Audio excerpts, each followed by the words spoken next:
This is National Native News. I'm Antonia Gonzalez. The Mashpee Wampanoag Tribe, the National Congress of American Indians, and the United South and Eastern Tribes are urging the Department of the Interior to reaffirm the status of the Massachusetts Tribes Reservation after a federal court Friday ruled in favor of the tribe. The Interior Department had intended to disestablish the tribe's reservation. The U.S. District Court for the District of Columbia found the Interior Department's 2018 decision the tribe did not qualify under federal jurisdiction was arbitrary, capricious, and contrary to law. In a statement, Chairman Cedric Cromwell said the court righted what would have been a terrible injustice and committed to fight if necessary to ensure their land remains in trust as the Interior Department is ordered to reevaluate its decision. Minnesota Department of Health officials say they're increasing the amount of COVID-19 testing among people who have attended protests over the death of George Floyd. Melissa Townsend reports. Thousands of people have been gathering together across Minnesota for nearly 2 weeks. Floyd was an African-American man who died after a white police officer knelt on his neck for nearly 9 minutes. Health officials say these gatherings put many at risk for contracting COVID-19. Mary Owen is a Tlingit physician and head of the Center of American Indian and Minority Health at the University of Minnesota Medical School in Duluth. Well, I'm really fearful of the impact that the protests are going to have on rising rates of COVID. And I have to admit, I went down to one of them myself because I just felt like I needed to be there. And also to just let African American people in particular know about the solidarity. But I do worry. Minnesota's Commissioner of Health, Jan Malcolm, says her department will step up testing.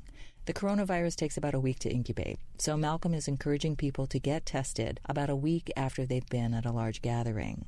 For National Native News, I'm Melissa Townsend. The Canadian government has delayed its promised national action plan to tackle systemic racism facing the country's Indigenous people. Dan Karpenchuk has more. Ottawa recently announced the delay in implementing the plan because of the COVID-19 pandemic. The plan followed last year's inquiry into missing and murdered Indigenous women and girls. That inquiry presented its final report in June, and it concluded that decades of systemic racism and human rights violations had contributed to hundreds of missing and murdered Indigenous women and girls over the years. Sheila North is a former Grand Chief of Northern Manitoba. She says she's disheartened by the delay in the action plan against systemic racism.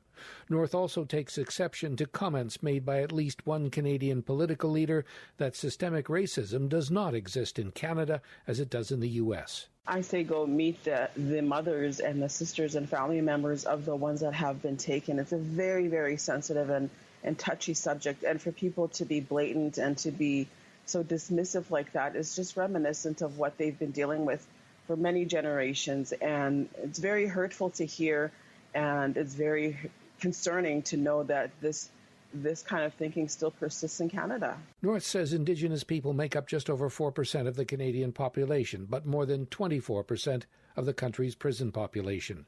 She says there are parallels in what's happening to Black Americans and to Indigenous Canadians, especially in their interactions with police. She says the biggest difference between the two countries is that the death of George Floyd was caught on camera. She adds that racially motivated incidents take place daily to Canada's Indigenous people, but out of the public's eye.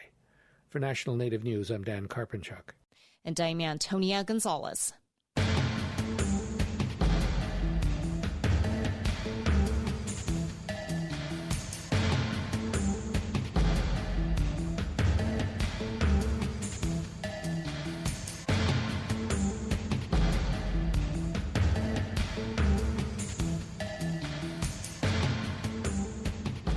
National Native News is produced by Kawanak Broadcast Corporation with funding by the Corporation for Public Broadcasting.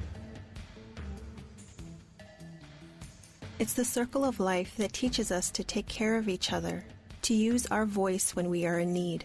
Like the circle of life, there is an opportunity that comes around every 10 years, a chance to participate and let others know who we are and where we are. The 2020 census will be our opportunity to shape our future for generations to come. Shape our future. Start here. Learn more at 2020census.gov. Paid for by U.S. Census Bureau.